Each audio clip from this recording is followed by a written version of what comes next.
Bon sabbat, chers frères et sœurs. Bon sabbat. Nous allons commencer notre programme et je vous invite à prier dans vos cœurs et nous ferons aussi une prière à voix basse.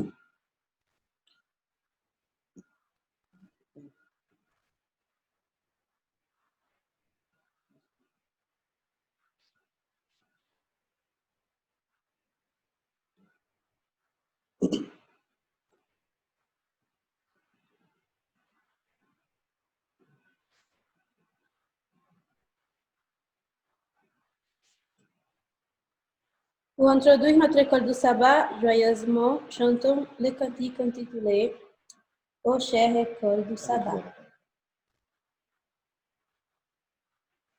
Pardon, avec zèle à ton école.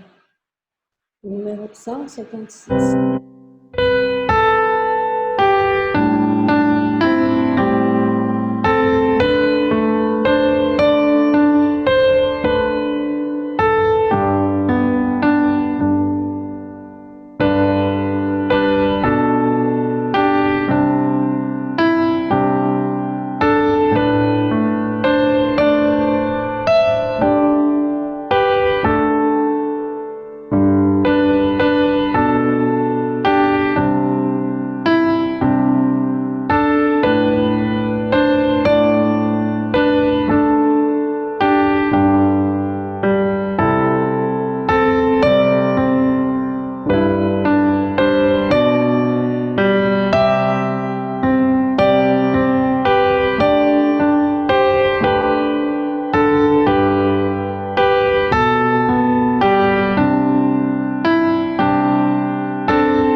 Amen.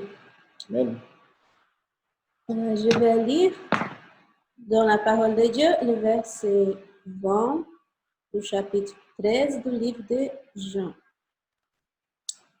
En vérité, je vous le dis, celui qui reçoit, celui que j'aurai envoyé, reçoit, et celui qui me reçoit, reçoit celui qui m'a envoyé. Maintenant, j'invite le frère Jérémie à faire une prière.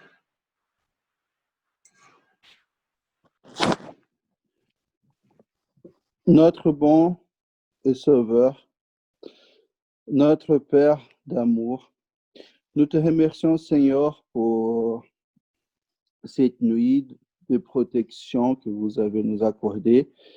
Et puis aussi,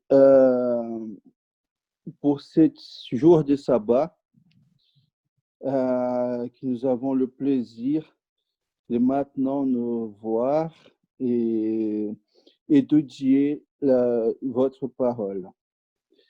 Seigneur, nous te demandons qu'il vienne ouvrir notre cœur, notre esprit, pour comprendre la leçon que nous allons étudier et que nous puissions, Seigneur, mettre en pratique dans notre vie, que nous puissions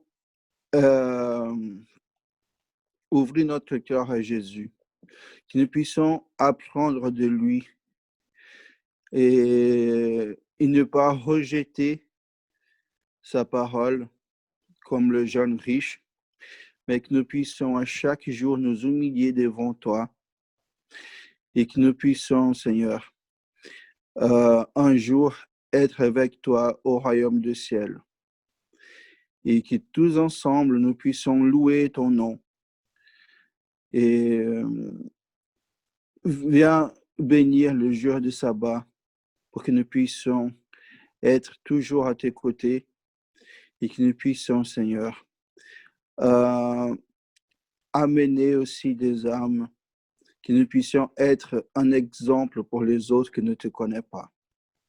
Nous te demandons ces bénédictions sans aucun mérite, mais c'est par mérite de son Fils aimé Jésus qui est mort et ressuscité pour nous pardonner de notre péché.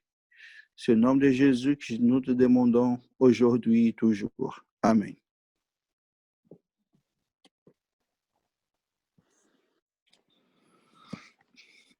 Amen. Ainsi, au nom de l'Église adventiste du 7e jour du mouvement Réforme de Genève, j'aimerais vous souhaiter une cordiale bienvenue, que vous puissiez vous sentir à l'aise chez vous, mais aussi pendant ce moment de culte que nous voulons rendre à l'Éternel.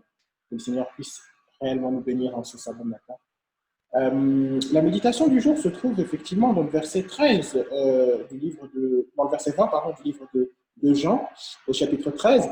Et il est une question très intéressante. En vérité, je vous le dis, celui qui reçoit celui que j'aurai envoyé me reçoit, et celui qui me reçoit celui qui m'a envoyé. Celui qui a envoyé Jésus est le Père.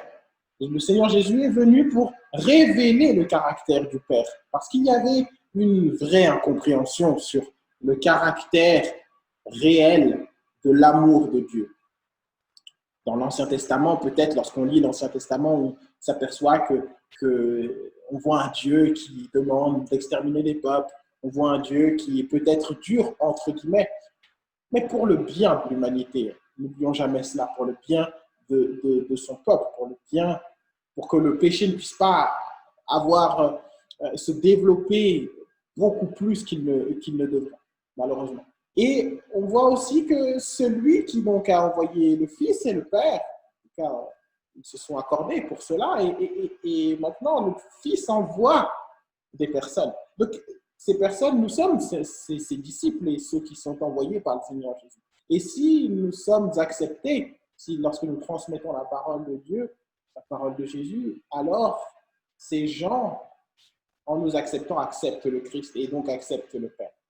Que nous puissions aussi comprendre notre œuvre évangélique, parce que c'est une œuvre, c'est là notre but en fait. Le but de notre existence, le fait que Dieu ait permis que nous puissions avoir cette parole, que nous puissions être aujourd'hui adventistes du 7e jour, que nous puissions être croyants, c'est là notre but, de transmettre le mandat évangélique. Donc que nous puissions bien comprendre cela, et nous allons en débattre bien sûr pendant le moment de l'école du sabbat, le moment de la leçon.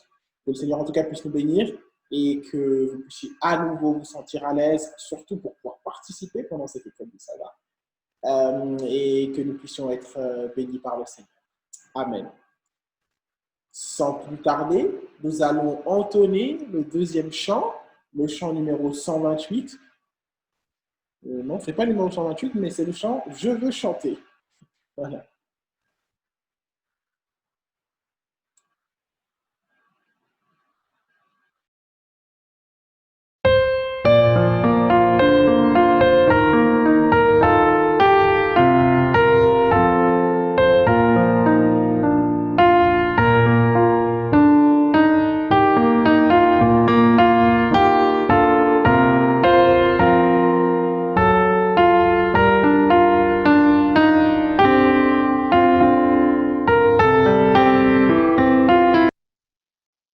Nous allons remettre les paroles, ne vous inquiétez pas.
Amen, que Dieu soit loué.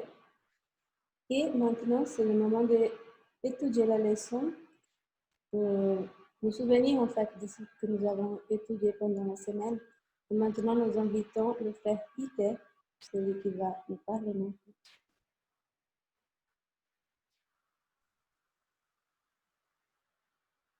Bonjour à tous, mes frères et sœurs, bonjour.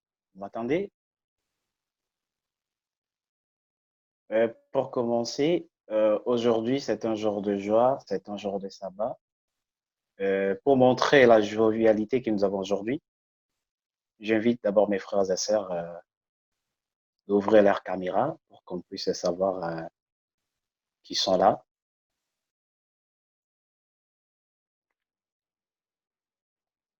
Et pour commencer, aujourd'hui notre leçon est intitulée « Qui accepte de recevoir Jésus ?»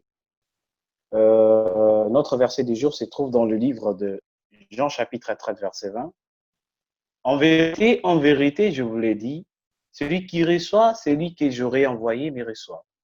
Et celui qui me reçoit celui qui m'a envoyé. Dans ces contextes, pour la compréhension, un appel à sortir de notre égocentrisme, à sortir d'une vie réellement matérielle. Si l'on veut s'unir à Christ, le péché doit être vaincu sur toute forme, égoïsme, vanité, mondanité. Si tant des chrétiens déploient les difficultés de la vie chrétienne, si ces montrent constamment et variables, si qui essaient de s'attacher au Christ sans être détachés préalablement de leurs idoles chéries. Que Dieu nous aide à quitter nos idoles chéries. L'esprit des prophéties nous dit, mais ceux qui reçoivent le Christ sont attendris et subjugués par la manifestation de son amour et par l'humiliation, la souffrance, la mort qu'il a subie pour eux. Nous passerons directement à la journée du dimanche. Je vais inviter un frère pour nous faire un petit résumé. Les petits peuples reçoivent le Sauveur. J'invite mon frère Johan pour nous faire un petit résumé sur la partie du dimanche. Bonjour à tous. Je vais peut-être répondre à la première question, puisque le petit peuple, c'est-à-dire les gens communs qui n'avaient pas de position particulière à cette époque-là, étaient tous vraiment étonnés et émerveillés de ce que Jésus faisait. Et il disait, il fait tout à merveille, il fait même entendre les sourds et parler les muets. C'était incroyable, ils n'avaient jamais vu cela. Et ils étaient tous étonnés de ce que Jésus faisait. Et je vais peut-être laisser la place à d'autres personnes. J'aimerais que vous puissiez faire directement la partie du dimanche et puis l'autre personne va faire la partie du lundi et pour qu'on puisse gagner du temps. Bon, je continue alors. Donc, comme je l'ai dit, les gens étaient vraiment très étonnés et ils se transmettaient leurs impressions et leur joie de connaître Jésus. Il y avait sans doute pas mal de curiosité et beaucoup venaient se masser en nombre pour l'écouter. Donc, Jésus déplaçait des foules, un peu comme c'était la star de l'époque, on va dire, mais au-delà de l'aspect, il n'y avait pas d'aspect théâtral, les gens étaient quand même touchés, réellement. Ils n'avaient jamais vu ça. Et surtout, ses paroles surprenaient, parce qu'il ne parlait pas à la manière des pharisiens. Il avait vécu, il était né, avait grandi, avait vécu parmi eux. Il n'avait pas été à l'école des rabbins. Et pourtant, il parlait, il faisait des choses que personne ne faisait à l'époque. Et il est écrit dans la note, il enseignait d'une manière belle et attirante, toujours avec simplicité. Ce qu'il disait était compris. Et c'est ce qui faisait sans doute la différence avec les prêtres, les rabbins de l'époque. Ils parlaient de manière compliquée, ils rendaient la parole de Dieu compliquée. Et je crois que c'est un message pour nous, car nous avons le devoir de transmettre. Mais pour transmettre correctement, nous devons être compris. Ça semble très simple dit comme ça, mais ça ne sert à rien de faire des grands sermons, d'utiliser des phrases compliquées ou un vocabulaire compliqué. C'est pas ainsi qu'on pourra le mieux transmettre. Donc Jésus arrivait à se mettre à la portée, à la dimension de ces gens-là. Et le résultat, c'est qu'il est écrit, les gens du peuple l'écoutaient avec joie, car ils comprenaient, tout simplement. Merci mon frère. Il fait tout à merveille. Nous allons passer directement à la journée du lundi, recevoir la parole. Recevoir la parole, j'invite mon frère Stuart pour nous faire un petit résumé sur la partie du lundi. Alors, juste comme ça, au moins, on en discute tout de suite. Je ne vais pas faire de résumé. Non, tout simplement du fait qu'au moins, ça permet à beaucoup plus de personnes de répondre aux questions, d'accord? Comme il y a 2 questions à lundi, imagine, il y a 3 questions, il y a 3 questions à la partie de lundi. Je vais répondre à 3 questions en même temps, alors qu'il y a plein de gens qui veulent participer. Alors, on va plutôt essayer, je pense, ce serait peut-être, en tout cas, pour permettre à plus de gens de participer. Désolé de peut-être modifier un tout petit peu ton fonctionnement prévu, mais au moins comme ça, tu peux faire beaucoup plus de personnes participer. Que représente la semence dans la parole de Dieu, dans la parabole du semeur, et où la semence est-elle semée? Il est écrit donc dans Marc 4, versets 14 et 15, le semeur sème la parole, et les uns sont le long du chemin où la parole est semée. Quand ils l'ont entendue, aussitôt Satan vient et enlève la parole qui a été semée en eux. La semence n'est autre que la semence de l'évangile, la parole de l'évangile qui doit être semée dans le cœur humain et ainsi produire du fruit. Les différents terrains montrent un petit peu le type de cœur auquel la parole, lorsqu'elle est semée, le type de cœur auquel cette parole est confrontée. D'accord? Mais on va voir après, hein, ce qui est intéressant, c'est la préparation du cœur, n'est-ce pas? Donc, la parole, la semence représente la parole de Dieu, la parole de l'évangile semée dans le cœur de l'auditeur. D'accord? Voilà pour la première question. Je laisse quelqu'un d'autre répondre pour la seconde question. D'accord, pas de souci. Pour la seconde question, j'invite la sœur Vonique.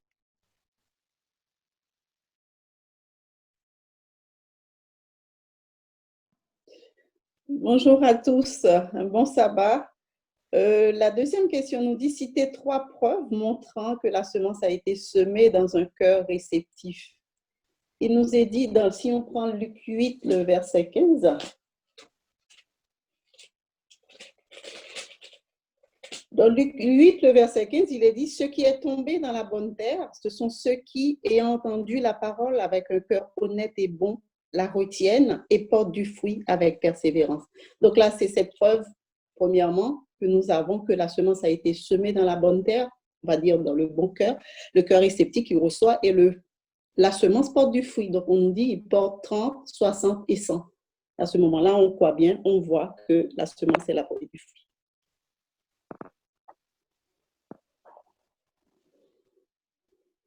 Ok, moi je peux y rajouter que considérer les prix à payer pour le suivre. Jésus a dit, tous ceux qui veulent le suivre doivent renoncer à eux-mêmes.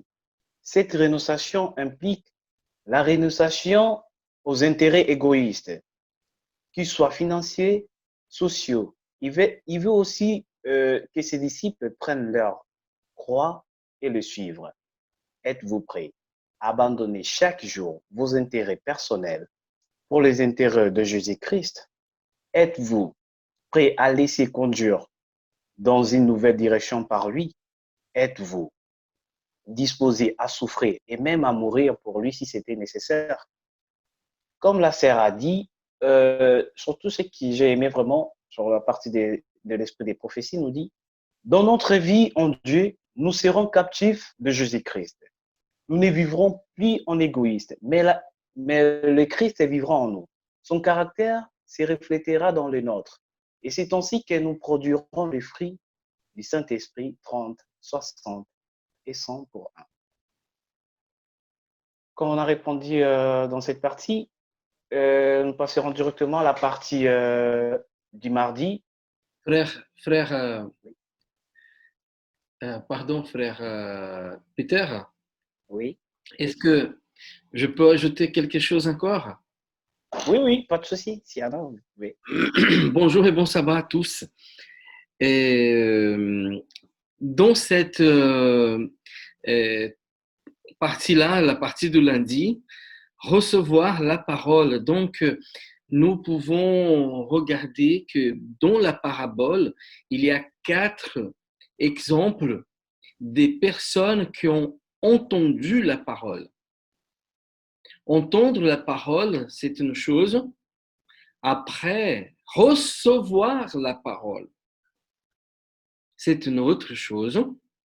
Et pour compléter, la différence entre tous les 4 parties est que la personne a conservé la parole. Il a gardé la parole. Donc, si on ne garde pas la parole en nous, sera difficile d'être ou de devenir le 4e exemple. Parce que l'exemple de ceux qui ont reçu, ont entendu, reçu et gardé la parole et conservé la parole, c'est la différence de 4e. Et donc, les autres, ils n'ont pas conservé pour d'autres raisons, comme exemple la situation de ceux qui ont reçu sur le chemin, au bord du chemin, ou parmi les épines, ou entre les pierres, mais celui-là, il a conservé la parole. Et ça, rendre efficace la parole dans chaque jour, dans la vie et dans les besoins d'une personne qui doit développer le caractère de Christ. Et donc, je trouvais importante, cette caractéristique dont les trois questions, vous voyez que dans les trois questions, elle va donner des exemples qui vont rendre différentes les choses. Merci. Ouais, frère Gabriel. Ouais, merci. Ce que je voulais rajouter aussi, c'est que dans cette partie, on voit que la parole, elle tombe elle tombe, comme a dit Stuart, dans notre cœur. Mais il y a une autre chose que cette parole, elle fera si on l'écoute et si on l'accepte, c'est que jusqu'à ce que cette parole entre dans nos cœurs, l'être humain, il était subjugué au péché. Il faisait sa volonté, il faisait ce qu'il voulait. Et là, quand cette parole, elle va rentrer, comme on le voit dans la Bible, la parole de Christ, c'est double tranchant. Donc ça va aller à la moelle, ça va aller dans les os, ça va aller partout dans notre corps. Et qu'est-ce que ça va faire? Comme on le voit dans la note de la partie B, ça va aller contre nos habitudes. Ça va aller contre notre caractère. Pourquoi? Parce que toutes ces choses qu'on a reçues de façon héréditaire, toutes ces choses qu'on a eues depuis notre enfance, eh ben, on va devoir commencer à les changer. Parce que cette parole, elle va nous montrer que ce que nous faisons jusque maintenant, c'était pas forcément le mieux. Donc cette parole, elle va commencer à pousser dans notre cœur et elle va prendre la place de notre caractère et vouloir changer notre caractère. Parce que on peut pas avoir deux personnes dans notre cœur. Donc soit il y a une graine qui pousse, soit il y a l'autre graine. On peut pas faire pousser deux graines. D'accord, merci frère Gabriel. Frère Johan. Oui, merci. Je voulais quand même attirer l'attention sur le fait que, effectivement, dans cette parabole sont décrits 4 caractères. À la base, nous n'y sommes pour rien si nous avons un caractère de ronce ou de pierre. Alors, comment faire? Comment faire si moi, j'ai un cœur de pierre? Comment faire pour que cette parole puisse germer et porter du fruit? On pourrait, si on s'arrête là, on pourrait se dire, ah ben, c'est pas de chance, parce que certains produiront du fruit et pas d'autres, mais ils n'y peuvent rien. Or, Jésus nous dit, je changerai votre cœur de pierre en cœur de chair. Donc, il y a quand même, il faut prendre conscience que si nous n'avons pas un bon terrain à la base, grâce à Dieu, il peut modifier notre nature. Il y a aussi ça dans cette parabole. Merci. Il y a une question dans cette partie, ou bien il y a quelque chose à ajouter? Il y a quelqu'un qui veut rajouter quelque chose?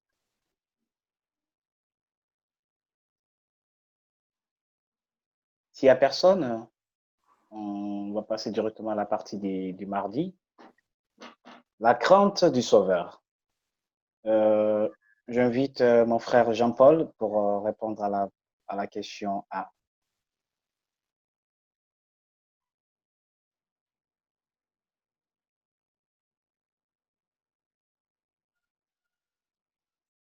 Mon frère Jean-Paul, vous êtes là?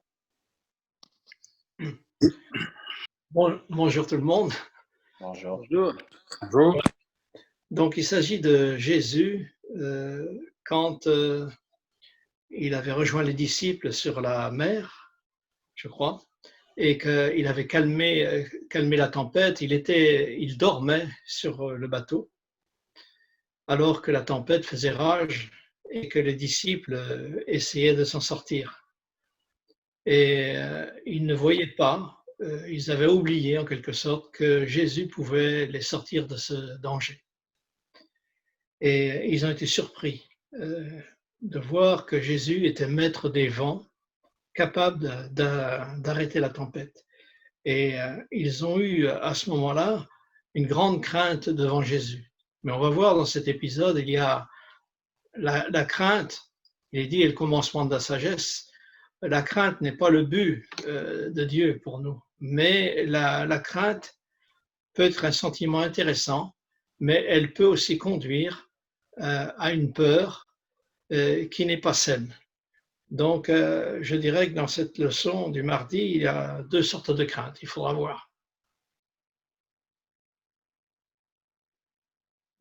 Merci. Il il y a quelque chose à ajouter dans cette partie? Ou bien il y a une question? Il y a une question? S'il n'y en a pas, nous pensons, j'invite ma sœur Rebecca pour répondre à la partie, à la question B. Ma sœur Rebecca, vous êtes là? Oui, oui, je suis là. Bonjour à tous. Donc, dans la question B,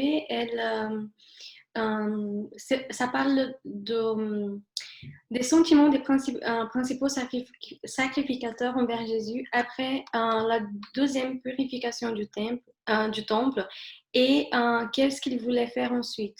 Donc, les sacrificateurs, les principaux sacrificateurs ont eu peur de Jésus.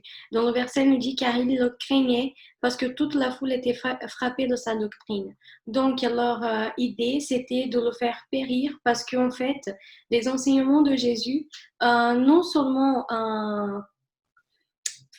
apporter un changement dans la multitude, on va dire que la multitude croyait en ce que Jésus disait, le suivait, mais aussi c'était complètement contre ce qu'il prêchait, leur façon de vivre. Donc, Jésus était une menace pour leur domination, on va dire. Et donc, c'est ça ce qu'ils ont... Leur idée après, ce qu'ils voulaient faire, c'était de faire périr Jésus pour arrêter ce mal que Jésus a créé pour eux, on va dire comme ça. Il y a quelque chose à ajouter, mon frère Marcos? Jean-Paul, il a souligné deux types de crainte dans la question A. Mais Oui. peut-être, je voudrais distinguer la crainte de la question A et de la question B, parce que les disciples, ils étaient appelés par Jésus, classifiés par Jésus comme quelqu'un qui n'avait pas la foi. Donc, ils étaient déjà disciples, mais regardez qu'ils étaient dans l'œuvre, dans l'Église, dans une vie de suivre Jésus. Ils croyaient en Jésus et en même temps, Jésus, il a dit, mais vous n'avez pas la foi ou votre foi, c'est aussi petit que vous avez eu peur dans cette tempête.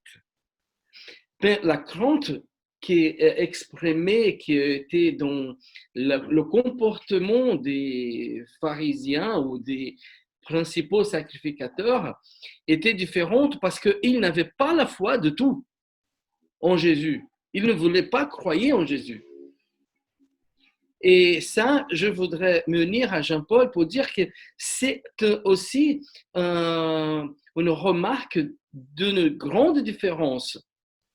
Et quand même, regardez que Jésus, il restait avec les disciples, il continuait de leur côté, il les a aidés à grandir et à développer la foi, au niveau que plus tard, ils sont devenus des grands héros de la foi. Mais les sacrificateurs, non. Ils sont allés jusqu'au bout dans un comportement d'arriver au point de tuer Jésus parce qu'ils voulaient tuer lui déjà. Et donc, c'est une crainte, des caractéristiques différentes, mais intéressantes à prendre en considération. Mon frère Jean-Paul.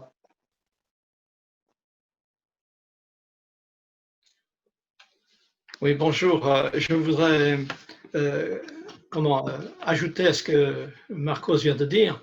C'est tout à fait vrai. Il y a une crainte, comme celle des disciples, qui engendre le respect, comme il peut y avoir vis-à-vis, par exemple, des enfants vis-à-vis des parents. Il y a une crainte qui peut engendrer le respect, et il y a une crainte qui peut engendrer la haine. C'est complètement différent. Et c'est l'homme qui choisit. Les pharisiens ont été convaincus, comme les disciples, que Jésus avait un pouvoir extraordinaire. Et c'est ce qui a engendré la crainte. Mais qu'est-ce qu'on fait devant? Et c'est là le choix de chacun. Ça peut soit engendrer un respect, une sainte crainte, qui peut être bénéfique, et ça a été le cas des disciples. Ils ont craint Jésus, non pas parce qu'ils en avaient peur, mais ça les a amenés à un grand respect et à croire vraiment ensuite, à confesser qu'il était Christ, qu'il était un Dieu même. Tandis que les autres, ils étaient convaincus qu'il avait ce pouvoir et qu'il était même Dieu, mais que ça allait les déranger. Et donc, ça a conduit à une haine. Quand ça a été pire, par exemple, quand Lazare est ressuscité, il a été ressuscité devant les pharisiens et le soir même, ils se sont réunis pour décider de le tuer. Donc, il faut faire attention. La crainte, elle peut engendrer ces deux sentiments, le respect ou la haine. Oui, ma sœur Catherine, j'ai vu ta main. Vous m'entendez? Oui, on t'entend, très bien. Vous m'entendez là? Oui, oui. Oui. Moi, je crois que à travers cette action-là que Jésus a fait, il a montré sa position en face du symbole du grand sacrificateur. C'est-à-dire qu'il montrait qu'il était grand sacrificateur. Et ça ne pouvait pas passer au niveau des autres personnes qui se prétendaient au-dessus de tous les êtres humains, de tous les gens, dans la position des prêtres, etc. Et là, il a montré sa position. Voilà.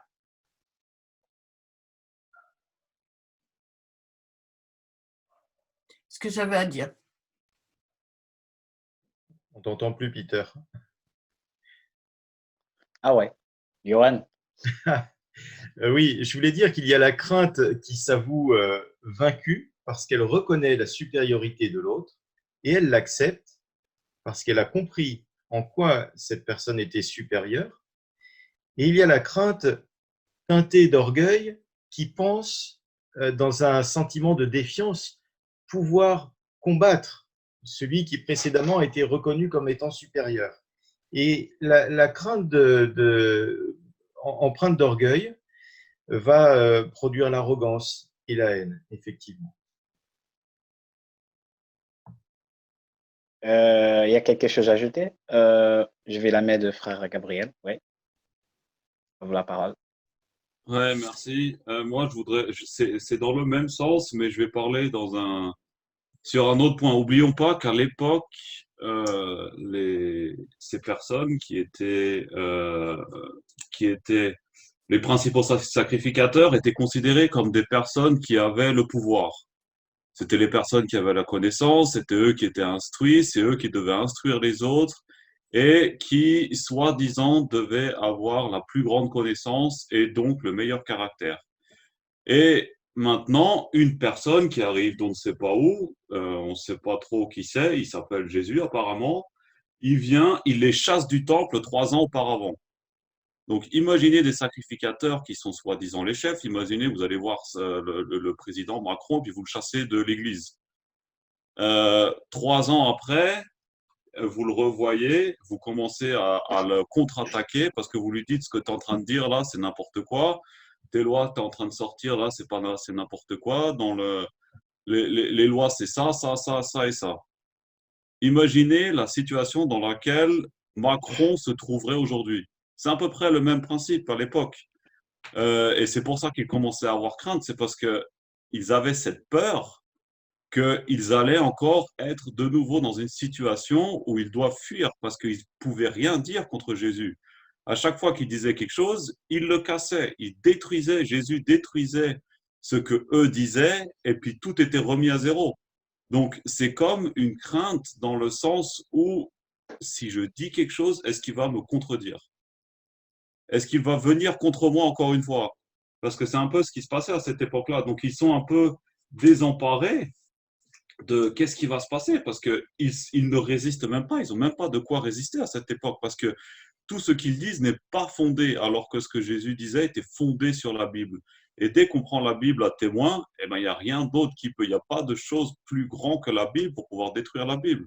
Donc, si Jésus prend la Bible, il est écrit, il faut faire ci, il faut faire ça, eh ben, ces principaux sacrificateurs, ben, ils sont remis à, enfin, ils sont pas détruits, mais ils sont remis au même niveau que les personnes qu'ils sont censés instruire. Et c'est ça que le Seigneur, il voulait leur montrer, c'est que tu n'as pas besoin d'être sacrificateur pour être intelligent. C'est pour ça qu'à cette époque-là, quand Jésus il est né dans une famille humble. C'était pour déjà sa naissance aller à l'encontre de ce qui se faisait. Merci, mon frère. Nous allons passer directement à la question C. Oui, je vis la main de frère Junior. Il y a quelque chose à ajouter?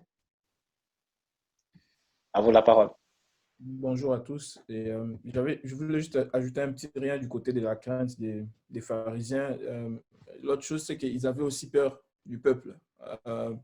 Comme frère Gabriel vient de le dire tout à l'heure, en ce moment-là, c'est eux qui instruisaient. Et il y a beaucoup de choses qui étaient, Jésus le dira même plus loin, ils enseignaient les doctrines des hommes. Ils introduisaient beaucoup d'autres choses pour charger le peuple des choses qu'ils ne devaient même pas leur dire. Et quand Jésus est arrivé, il était en train de démasquer toutes ces choses-là. Et pour eux aussi, c'était une crainte du fait que si le peuple s'apercevait que tout ce qu'il disait, c'était n'importe quoi, ben le peuple pouvait se retourner contre eux et ça allait être terrible.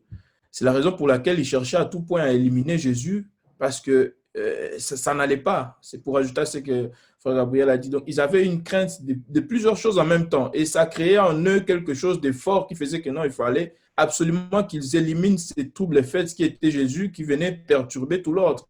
Par exemple, ils avaient instauré qu'on devait vendre les affaires dans les temples et tout, même pour faire les sacrifices, la bête devait être achetée rien qu'au temple. En dehors du temple, tu ne viens pas avec ta bête de l'extérieur, tu dois l'acheter au temple. Et les pigeons, même les oiseaux, donc, c'était un cercle-là qu'ils avaient déjà mis dans la tête des gens. Et quand Jésus arrive, il veut détruire tous ces systèmes-là qui étaient bien installés. Vous voyez bien que ça ne marche pas. Donc, de ces côtés-là aussi, ils avaient une très grosse crainte que si le peuple découvrait toutes les mascarades qu'ils avaient instaurées depuis des années, ça allait chauffer pour eux. Donc, il y avait plusieurs. Et c'est là où je reviens à ce que le frère Jean-Paul disait. Cette crainte-là, ça a mené à la haine de Jésus. Au lieu qu'ils puissent se regarder, eux, et changer par rapport à ce que Jésus leur apportait comme message qui était basé sur la parole de Dieu, ben, eux, ils se sont basés sur cette crainte-là pour faire naître de ça la haine par rapport à tout ce qu'eux, ils avaient comme intérêt. Et ça a mené à pouvoir décider à tuer Jésus, qui était encore une faute très grave. Merci. Merci. Mon frère Junior, vous pouvez répondre directement à la question C. Décrivez de quelle façon Dieu veut que nous le craignons. Dieu vous donne la parole.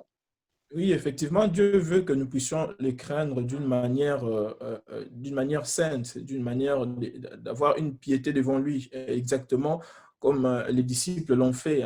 Quand ils ont compris que Jésus, il pouvait s'adresser au vent, aux marées et tout ce qui allait avec, ils l'ont craint, mais d'une sainte crainte, c'est-à-dire ils se sont humiliés pour reconnaître que c'était le Christ, que c'était l'envoyé de Dieu, c'était la personne qui détenait la connaissance véritable de Dieu. Et ils se sont ralliés à lui et ils ont commencé à le suivre, à le regarder d'une autre manière. Et c'est de cette crainte-là que Dieu veut que nous puissions les craindre. C'est-à-dire lorsque nous entendons sa parole et que nous comprenons nos défauts, que nous puissions avoir cette crainte-là des péchés, nous humilier, lui demander pardon et changer notre façon de faire les choses. Donc, différemment de l'autre crainte dont on a parlé tout à l'heure. Donc, Dieu veut que nous puissions les craindre, non pas en faisant des choses comme des robots, c'est-à-dire à contre-cœur. Ah, je crains si je ne fais pas ça, ben, Dieu va me détruire. Non, on doit les craindre parce qu'il est Dieu, l'honorer. Mais cette crainte-là doit être par rapport au fait que nous comprenons ce que Dieu veut dans sa parole et nous le mettons en pratique. C'est une crainte de piété, en fait. Puis-je dire un mot? Merci. Oui. Bonjour à tous. Psaume 111, le verset 10 nous dit que la crainte de l'Éternel est le commencement de la sagesse. Et tous ceux qui l'observent ont une raison saine. Je rejoins donc le frère Junior. À partir du moment où on commence à connaître Dieu, à comprendre l'importance qu'il a dans le monde, dans l'univers, eh ben on se sent tout petit. Ça nous amène à considérer qui nous sommes vraiment. Malheureusement, l'homme aujourd'hui pense qu'il est beaucoup. Et face à Dieu, quand on se rend compte qui nous sommes, eh bien, on commence à le craindre, on commence à le respecter, on commence ensuite à l'aimer. Et le verset nous dit clairement que c'est une raison saine, c'est le commencement de la sagesse. C'est qu'à partir de là que nous commençons à cheminer avec Dieu. Beaucoup de personnes commencent on va dire, leur chemin spirituel, hein, je ne veux pas dire leur chemin de croix, mais bon, voilà. Mais sans cette crainte. Et à un moment donné, ils se retrouvent confrontés en fait à vouloir faire ce qu'ils veulent et oublient en fait que c'est Dieu qui dirige, que c'est Dieu qui décide, que c'est Dieu qui contrôle tout. Et c'est important de commencer à apprendre à craindre Dieu, mais de la bonne façon, comme le frère Jean-Paul l'a dit ou le frère Marcos aussi.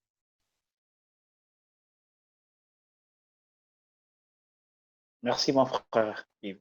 Frère Jean-Paul, oui. Juste un petit mot sur ce point. La crainte de Dieu doit nous amener au respect.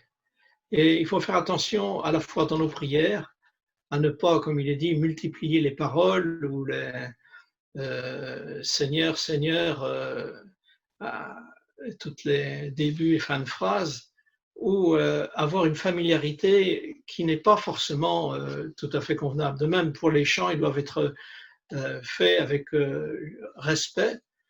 Et même la Bible, nous devons l'ouvrir avec respect. Ce n'est pas un livre ordinaire. Donc, c'est toute cette manifestation de respect et non de familiarité qui ne conviendrait pas tout à fait que nous devons essayer d'avoir chaque jour vis-à-vis de Dieu.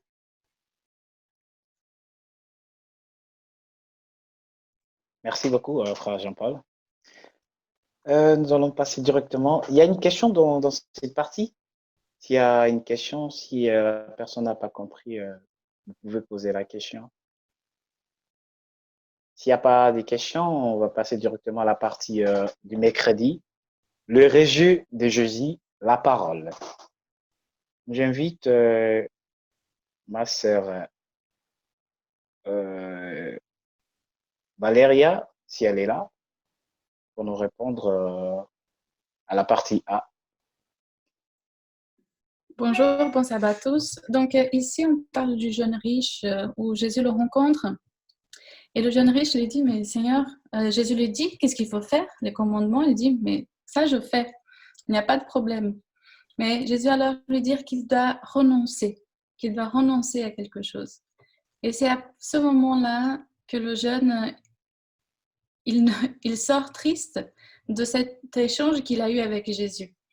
Et le texte de l'inspiration dit de manière très claire que Jésus, il a vu, il a aimé ce jeune, il voulait qu'il comprenne quelle était sa volonté pour lui. Il voulait qu'il comprenne que ça ne suffisait pas d'obéir à ses commandements si les commandements ne le changeaient pas, n'apportaient pas un changement dans sa vie. Et en fait, à la fin de la note, Jésus dit, Jésus avait tout quitté pour le salut de l'homme. Il implorait le jeune homme d'imiter son exemple et l'assurait qu'il aurait un trésor dans le ciel. Donc, il avait là l'assurance qu'il allait avoir ce trésor, le trésor céleste que nous recherchons. Et le cœur du jeune homme bondit-il de joie en apprenant qu'il aurait vraiment un trésor dans les cieux. On dirait qu'il n'a même pas écouté cette partie. On dirait que Jésus l'a parlé, mais dès qu'il a entendu qu'il devait renoncer à tous les biens qu'il avait, parce qu'il en avait beaucoup, alors là, il n'accepte pas Dieu. Voilà.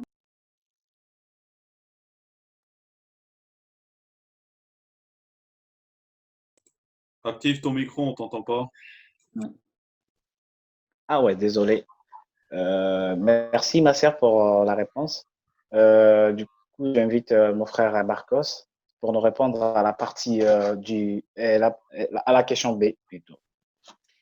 Il y a un mot dans le verset 21 que je trouvais fort, que je trouvais qui va dire beaucoup de l'attitude de Jésus vers le jeune homme. Jésus a aimé cette personne.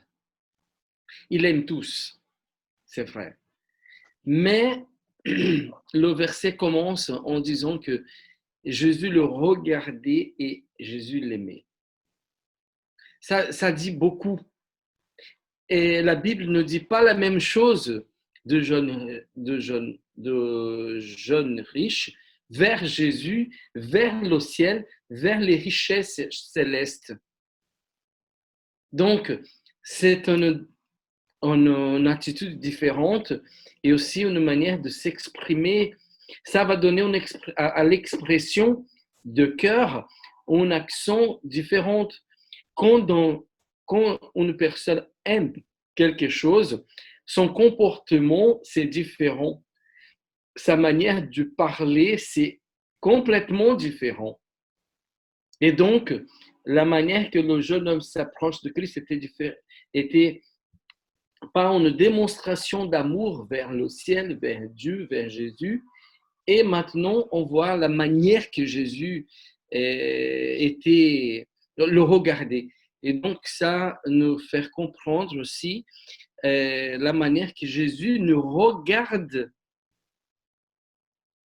et comment nous allons réagir, comment on réagit à cette certitude que nous avons dans ce verset-là. Merci. Ok. Je Merci, voulais rajouter une chose. Oui, vas-y. Par rapport à ce que le frère Marcos vient de dire, par l'amour que Jésus a eu pour lui. C'est cet amour que Jésus voulait produire dans son cœur. Parce qu'il faisait parce qu'il a appris, parce que c'était bien, formalisme, tout ce que nous voulons.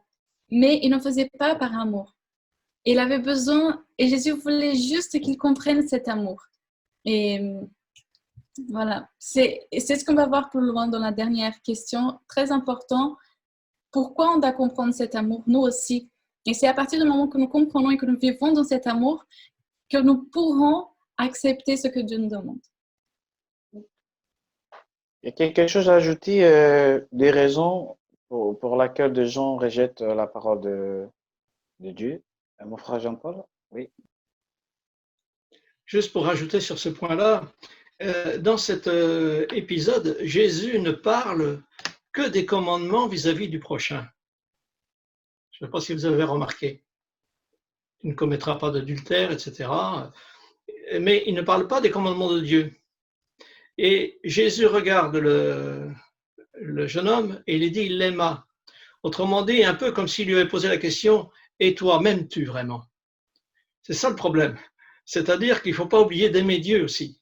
On peut faire beaucoup de choses pour son prochain, mais aimer Dieu, c'est quand même les premiers commandements. Et manifestement, ceux-là, il ne les avait pas observés. C'est ce qu'on voit dans la réponse du jeune homme riche. Merci. Mon frère Yohan.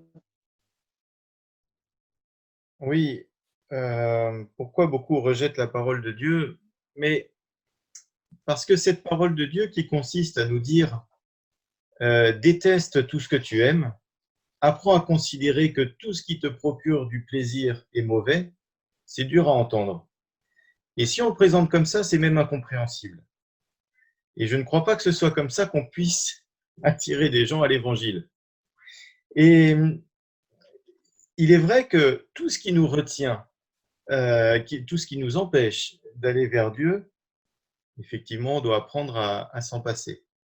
Mais je crois qu'il est préférable de, comme il est dit dans la note, perdant de vue les réalités célestes, il s'attarde aux soucis du moment. Je crois qu'il est préférable de garder nous-mêmes à l'esprit ce qui nous attend et pouvoir transmettre cet idéal, cette perspective vraiment réjouissante. C'est ça que nous devons transmettre aux autres. Et il est certain que si nous poursuivons cet idéal qui nous est présenté dans la parole de Dieu, assez naturellement, nous n'accorderons plus autant d'importance aux biens matériels, aux richesses. Jésus, à aucun moment, ne dit à ce jeune homme que c'est mal qu'il soit riche. Non, ce n'est pas ce qu'il lui dit. Jésus ne lui dit pas tu as mal agi jusqu'à aujourd'hui. Il dit non, non, juste là, tu n'es pas assez porté vers les choses au-delà de ce que tu vois. Et c'est une grande leçon pour nous parce que nous soyons très riches ou moyennement riches ou pas riches du tout, nous pouvons nous aussi nous laisser retenir en arrière par des choses purement matérielles et nous pouvons détourner nos yeux de cette perspective merveilleuse qui nous attend, au-delà de tout ce qu'on peut même imaginer dans nos rêves les plus fous. Merci. Ok. J'invite ma sœur Catherine pour répondre à la question C. Qu'est-ce qui peut rendre difficile pour que les gens qui puissent accepter la parole de Dieu? Vous m'entendez? Oui, oui, Alors, on vous attend. je dis, c'est le conflit intérieur à l'intérieur de nous qui va rendre les choses difficiles. Un peu comme Joanne a dit, si ce conflit, enfin, c'est le moi. Je veux dire que c'est le moi qui est la chose la plus difficile à vaincre, parce que si nous ne renonçons pas vraiment à ce moi pour être remplis du Christ, eh bien, nous allons avoir de l'orgueil, de l'égoïsme, de la mondanité, de toutes ces choses qui vont vraiment... nous serons exactement dans la même position que cet homme riche, parce qu'il avait tout fait. Il n'y avait pas une chose qu'il n'avait pas pratiquée. Donc, on aurait pu dire que c'était un bon chrétien. De l'extérieur, c'était quelqu'un qui était, on va dire, très bien. Mais son cœur n'était pas renouvelé et le moi subsistait encore à grande échelle. Voilà. Nous allons passer directement à la partie du jeudi. Accepterez-vous Jésus? J'invite ma sœur Ronnie pour répondre à la première question. Justement, je voulais ajouter quelque chose dans la partie de mercredi, juste avant que je réponde à la question de jeudi. Donc là, je rejoins la sœur Cathy dans ce qu'elle a dit. Non, mais c'est vrai. Moi, ce qui a attiré mon attention dans cette partie-là, c'est vrai, le jeune homme riche, on peut dire qu'il n'est plus. Donc cette leçon, c'est pour nous aujourd'hui. Dès ma jeunesse, c'est ce qu'il a dit, j'ai observé ça dès ma jeunesse, qu'en est-il de nous aujourd'hui? Peut-être que moi, j'ai 50 ans, j'ai 30 ans, j'ai 20 ans dans l'église. J'observe le sabbat, je paie la dîme, je fais le travail missionnaire, j'ai fait plein de choses. Mais il y a quelque chose qui ne va pas. Il y a le renoncement. Donc, c'est chaque personne, je ne peux pas parler pour la sœur Catherine, je ne peux pas parler pour le frère X, pour n'importe qui, je dois parler pour moi, m'interroger, entrer en moi-même pour voir, Seigneur, à la place du jeune homme riche, qu'est-ce qui a besoin d'être fait en moi? Qu'est-ce qui m'empêche d'être totalement, entièrement à toi? C'est ça que nous devons poser. Le Seigneur, par sa grâce, par son Saint-Esprit, va nous éclairer pour voir, comme le jeune homme riche, qu'est-ce qui va nous faire partir tout triste? C'est vrai, nous pouvons ne pas avoir des richesses, mais il peut y avoir d'autres choses, malheureusement, qui nous empêchent de répondre à l'invitation de Christ. Dans la partie de jeudi, il nous est dit, accepterez-vous Jésus? Quel appel est lancé à chacun de nous aujourd'hui? Donc là, dans Josué 24, verset 15, il est dit, comme Josué l'avait dit, si vous ne trouvez pas bon de servir l'Éternel, choisissez aujourd'hui qui vous voulez servir. Moi et ma maison, nous servirons l'Éternel. Il nous dit que le Christ, c'est Jésus qui nous a choisi le premier, en payant un prix infini pour notre rachat. Ensuite, le véritable croyant choisit le Christ et lui donne la première et la meilleure place en toutes choses. Donc, l'appel qui nous est lancé aujourd'hui, c'est de servir Christ, de choisir, de prendre la décision de servir Christ. On va dire, ça fait plusieurs années qu'on est dans l'Église. On sert Christ, on avait décidé de servir le Seigneur. Donc, c'est vrai, mais nous devons le servir comme Josué l'avait dit, moi et ma maison, nous servirons l'Éternel. Amen.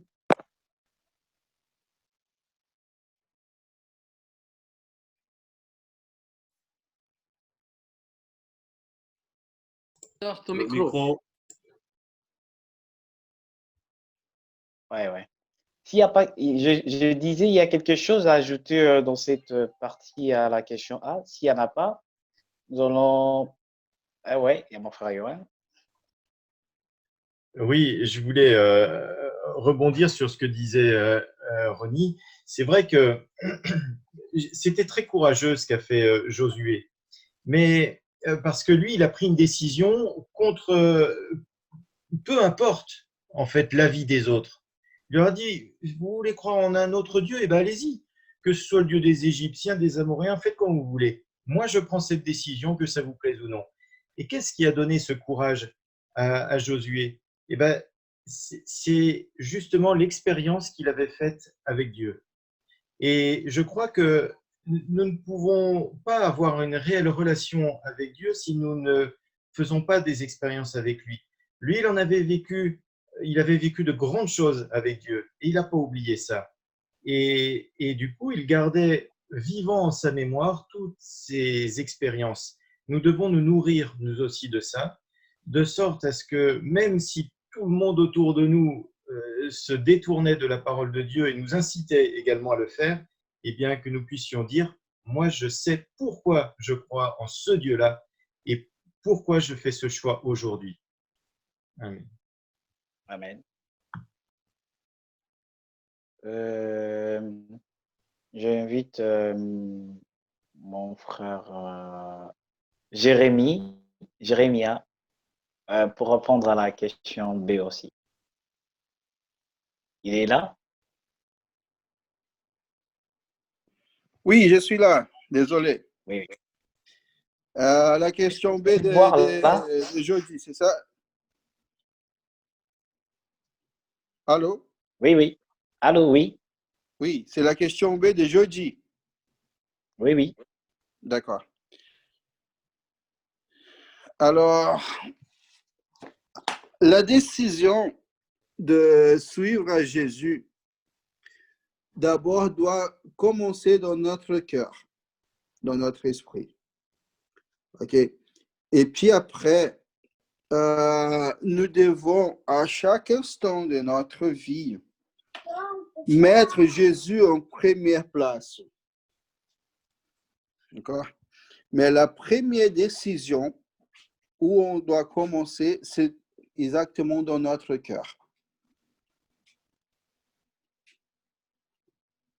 Voilà, merci. Je laisse maintenant quelqu'un qui veut parler encore.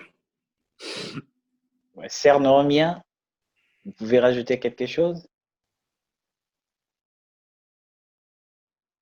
Sœur Noémie, plutôt. Mon frère Joël.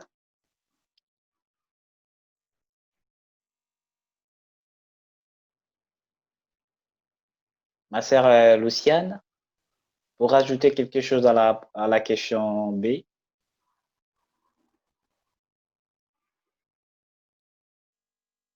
J'invite alors mon frère Junior, si vous pouvez rajouter quelque chose à... Oui, pour ajouter quelque chose à ce que Jérémias a dit, on voit ici que le choix doit commencer dans le cœur, oui, bien entendu, mais comment faire pour que ce choix puisse commencer déjà? Et c'est là où je reviens à la question précédente, c'est de prendre une décision, en fait. Lorsqu'on prend une décision, on prie, on demande à Dieu de pouvoir transformer nos cœurs, parce que même le cœur que nous avons, qu'on ne se trompe pas, on n'a pas le contrôle sur le cœur. Hein. On n'a pas ce contrôle-là. Sinon, on n'allait pas demander à Dieu de transformer notre cœur, des cœurs de pierre en cœur de chair. Donc, c'est pour dire que en prenant la décision de pouvoir servir Dieu, nous devons demander à Dieu de transformer notre cœur. Et lorsque Dieu transforme notre cœur, c'est à ce moment-là qu'il peut maintenant agir comme bon lui semble, c'est-à-dire en mettant son esprit dans notre cœur et en nous transformant à l'image de ce que lui veut que nous puissions être. Parce que lorsque Dieu nous transforme, il veut que nous puissions être comme lui, que nous puissions lui ressembler. Et pour que nous puissions lui ressembler, mais il n'y a personne d'autre qui peut le faire si ce n'est que son esprit. Pourquoi je dis ça? Parce que souvent, on a l'habitude de dire, oui, moi j'ai donné mon cœur à Jésus, ouais, moi. Mais on n'a même pas le contrôle sur ce cœur. Comment tu veux le donner lorsque ton cœur est un cœur de pierre? Tu vas pas donner un cœur de pierre à Dieu, non. Il faut que tu sois transformé par son esprit pour que tu puisses lui donner ce que lui veut. Tout ce que nous sommes, tout ce que nous possédons ne nous appartient même pas. Nous appartenons tout entier à Dieu. Et il n'y a que lui qui peut nous transformer à l'influence de sa parole, de son esprit. Donc, nous devons intérioriser cela pour qu'il puisse agir dans nos cœurs. Nous puissions prendre cette décision aujourd'hui et demander à Dieu son esprit pour qu'il puisse transformer nos cœurs afin que nous puissions lui offrir cette offrande d'une bonne odeur devant lui.